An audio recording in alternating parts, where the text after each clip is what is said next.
So hello and welcome student, कैसे हो आप लोग। आई होप कि आज सारे हैप्पी होंगे, सारे हेल्दी होंगे। चलिए स्टार्ट करते हैं हम अपना ये लर्निंग सेशन।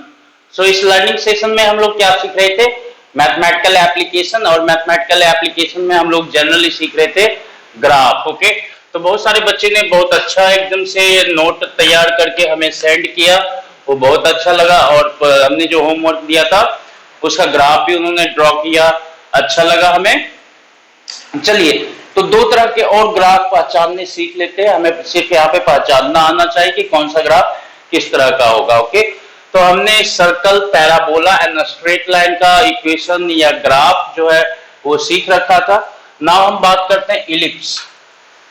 इलिप्स का अगर कोई ग्राफ होगा तो उसका जनरल इक्वेशन जो होगा इलिप्स का, x squared by a squared plus y squared by b square equal to 1।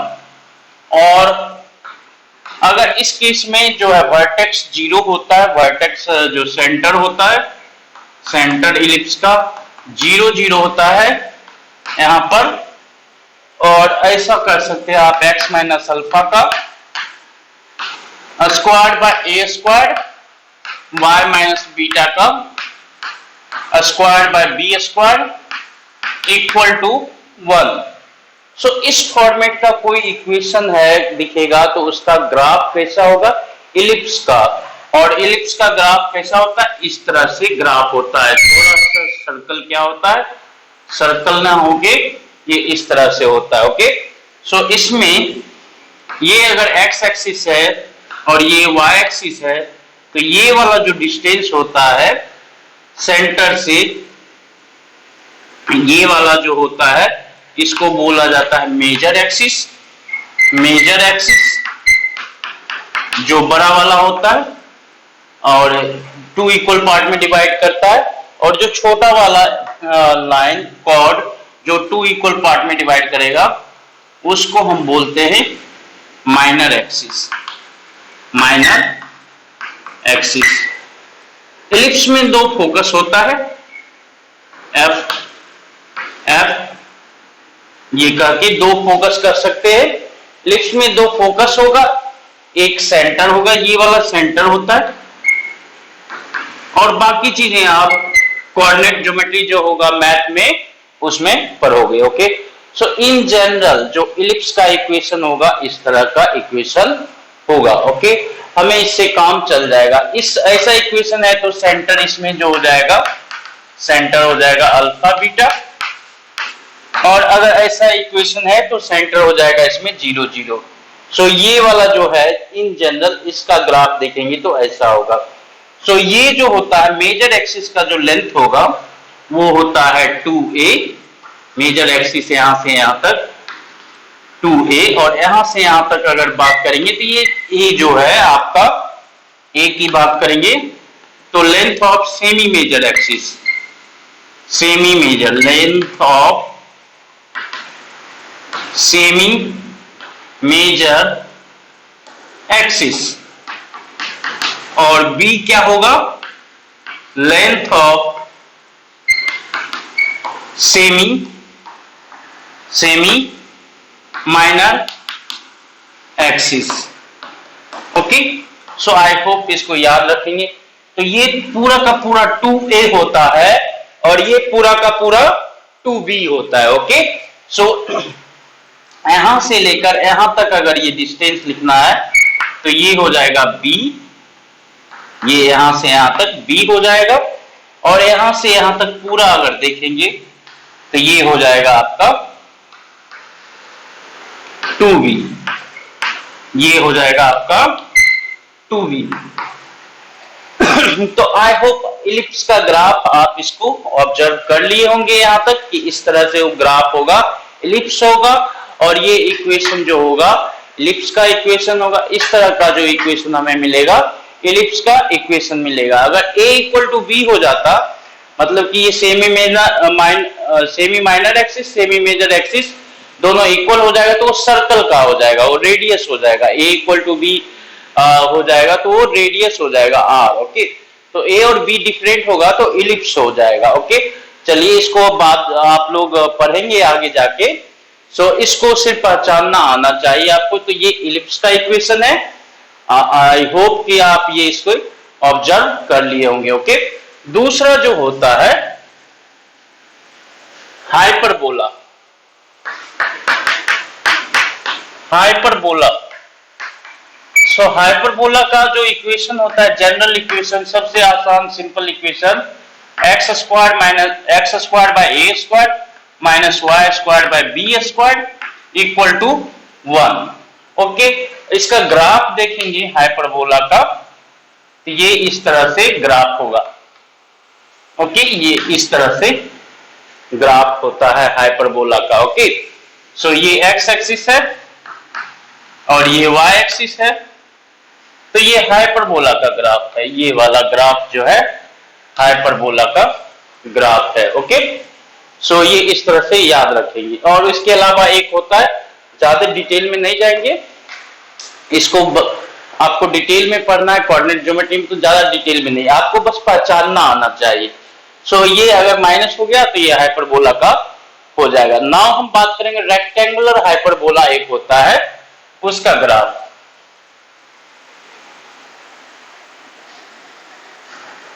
Rectangular hyperbola का ग्राफ, रेक्टेंगुलर हाइपरबोला, सो ये जो होता है X Y equal to C, C क्या होगा, constant, X Y equal to C. जैसे P भी equal to सी हो गया, सी क्या है, कांस्टेंट, कांस्टेंट। इसका ग्राफ देखेंगे अगर एक्स वाई इक्वल टू सी, अगर सी पॉजिटिव कांस्टेंट है तो ये ऐसा ग्राफ होगा, और सी अगर नेगेटिव कांस्टेंट है तो ये इस कोऑर्डिनेट में होगा, सेकंड एंड फोर्थ में। ओके, सी अगर पॉजिटिव कांस्टेंट है तो ये एक्स, ये वाई एक्सिस, ये एक्स एक्सिस। अगर एक्स वाई इक्वल टू सी है और सी क्या है, पॉजिटिव कांस्टेंट, देन ग्राफ जो होगा इसका इस तरह से होगा।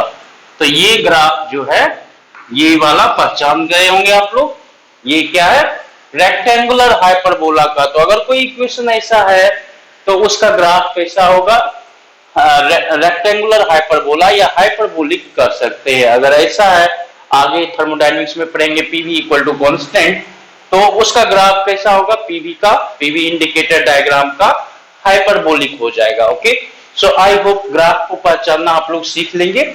इसको रिव्यू करके अच्छे से एक बार इक्वेशन देख लो और उसको पहचान के रख लो। अब इसमें ज्यादा डिटेल में नहीं जाएंगे क्योंकि आपको ऑलरेडी मैथ में ये पढ़ना ही है पूरा अच्छे से। चलिए अब हम बात करते हैं कि कोई कर्व है तो उसमें dy बाई dx का ज्योमेट्रिकल मीनिंग जो हमें समझना है उसकी बात कर लेते हैं। तो कर्व है, मान लेते हैं कि y इक्वल टू fx है, ये geometrical meaning of, geometrical meaning of dy by dx। Okay, so y equal to fx है और इसका ग्राफ जो है y इक्वल टू fx का ऐसा है, ये x है और ये मान लेते हैं कि y इक्वल टू fx का ग्राफ है। ओके, ठीक है भाई। तो अब देखो, अगर ये पॉइंट है P, अगर ये पॉइंट आपका, इसको हम P बोल देते हैं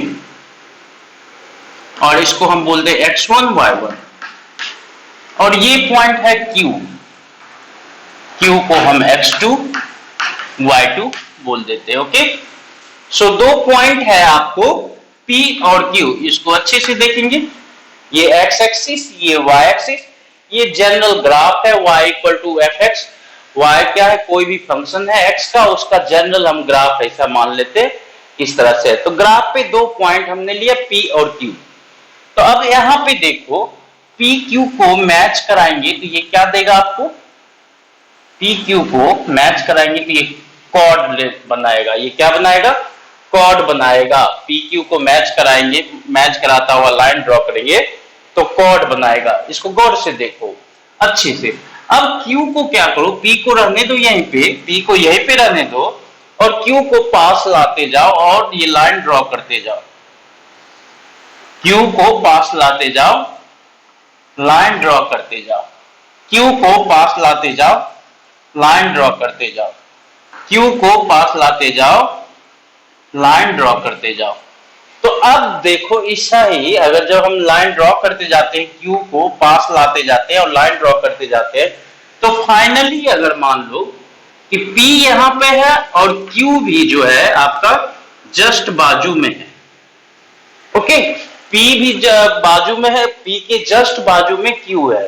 तो P Q को मैच कराता हुआ लाइन अगर ड्रॉ करेंगे तो ये क्या होगा, ये लाइन जो हो जाएगा ये जस्ट टच करेगा, ये लाइन इसको क्या करेगा, यहां पर टच करेगा सिर्फ। ओके, ग्राफ को क्या करेगा, सिर्फ टच करेगा।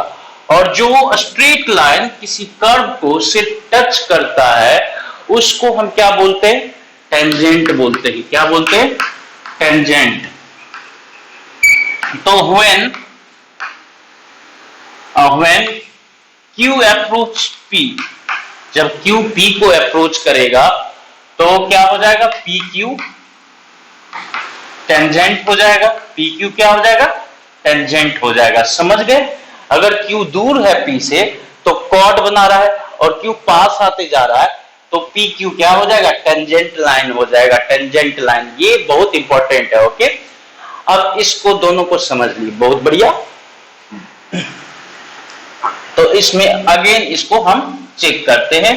आप इसको बार बार अगर कंफ्यूजन होगा तो एक बार रिव्यू कर लोगे, इसमें जितनी बातें हमने की उसको पहले नोट कर लोगे। ओके, चलो ठीक है, अगर समझ गए तो फिर आगे बढ़ते हैं। तो ये हमारा कर्व है और ये है P और ये है Q। ये है आपका x2 y2, ये है आपका x1 y1। सो अब ये क्या होगा, x2 y2 है तो ये हो गया x1 और ये हो गया आपका x2 और ये हो गया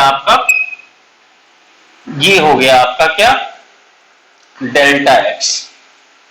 और सिमिलरली ये वाला जो होगा यहां पर देखेंगे तो ये हो गया y1, आप पहले भी देख रखते हैं इसको।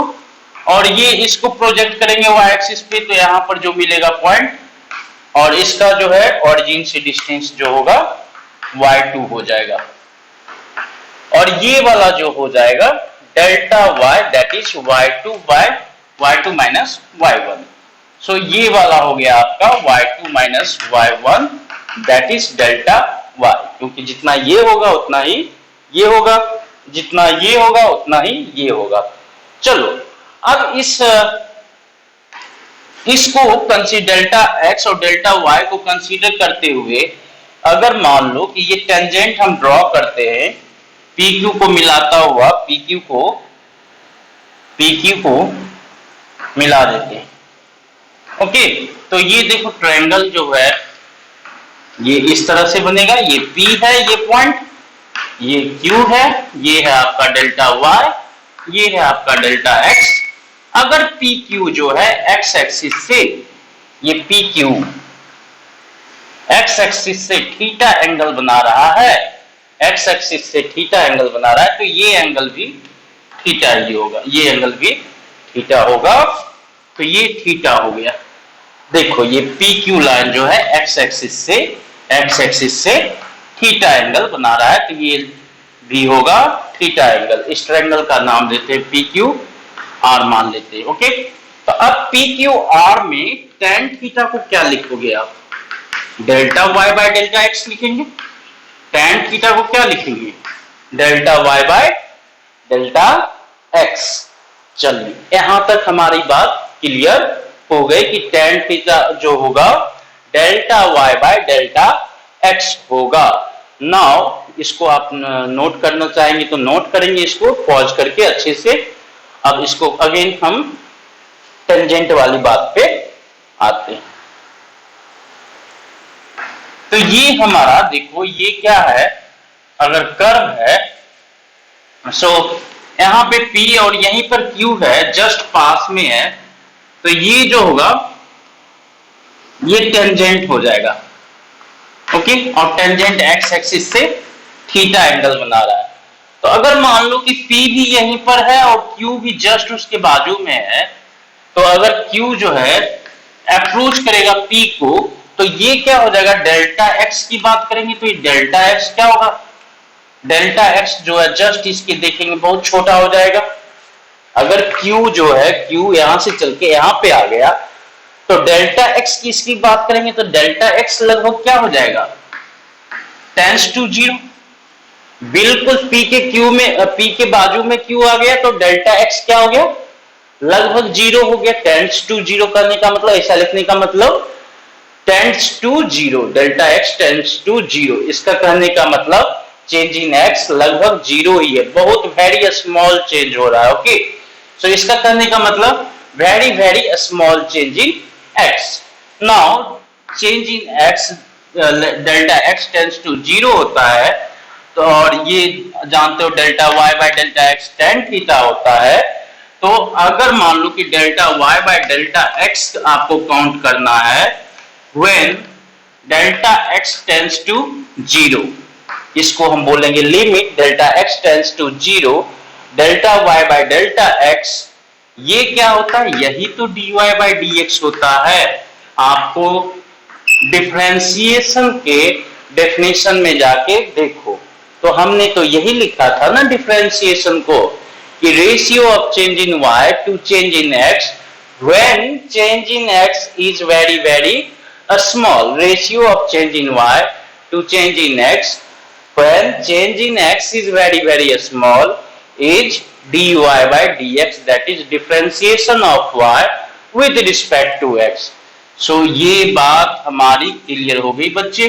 तो इसका मतलब delta y by delta x क्या होगा, dy by dx हो गया आपका क्या, tan theta, dy by dx क्या हो गया, tan थीटा।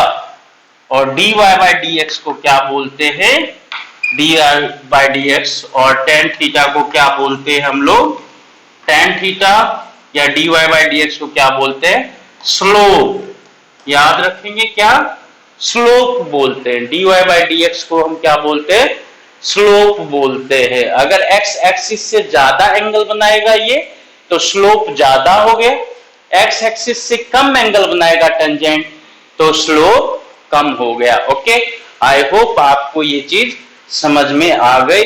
हमारा ये वाला जो है टर्म बहुत ही इंपॉर्टेंट होने वाला है, tan theta equal to dy by dx, tan theta equal to dy by dx। Okay, so ये याद रखेंगे, tan थीटा क्या होगा, dy बाय dx होगा, और इसको हम क्या बोलते हैं, स्लोप बोलते हैं। ओके, सो आई होप आप geometrical meaning of dy by dx समझ गए। ओके, अब इसका मतलब क्या होगा, कैसे यूज करेंगे, हम आगे जब न्यूमेरिकल करेंगे तब आपको बताएंगे। ओके, जब मोशन चैप्टर में एंटर करेंगे ना, तो आपको काइनेमेटिक्स में या हर एक चैप्टर में, किसी भी फिजिक्स के चैप्टर कोई भी फिजिक्स का चैप्टर ऐसा नहीं होगा जिसमें ये concept tan theta equal to dy by dx आपको नहीं यूज करना पड़े, हर एक चैप्टर में यूज करेंगे, और मैकेनिक्स में तो भरपूर होता है इसका use. Okay, so I hope ये कंसेप्ट आप ध्यान में रख लेंगे, ये कंसेप्ट आप ध्यान में रखेंगे कि dy बाय dx जो है स्लोप कहलाता है। चलो, तो ये हमारा हो गया, यहीं पे ये समझ लिए dy बाय dx स्लोप कहलाता है। ना हम बात कर लेते हैं इंटीग्रेशन का, इंटीग्रेशन। ओके, सो इंटीग्रेशन की बात करेंगे, तो इंटीग्रेशन में देखो यहाँ पे स्टार्ट करेंगे हम इंटीग्रेशन। तो इंटीग्रेशन क्या होता है पहले उसको समझ लेते हैं, क्यों करते हैं इंटीग्रेशन। ओके, सो उसके लिए हम एक एग्जांपल ले लेते हैं। जैसे कि मान लो हम आपसे पूछे कि एरिया ऑफ रेक्टेंगल क्या होगा, area of rectangle, this rectangle क्या होगा, तो लेंथ जिसका L है और विड्थ जो है उसका B है, तो एरिया ऑफ रेक्टेंगल आपसे पूछा, एरिया ऑफ रेक्टेंगल, रेक्टेंगल की बात किया आप, तो आप फटाफट बोलोगे sir length into width L into b. But इसी रेक्टेंगल को देखो थोड़ा सा हम इसमें मॉडिफिकेशन करते हैं। कैसे?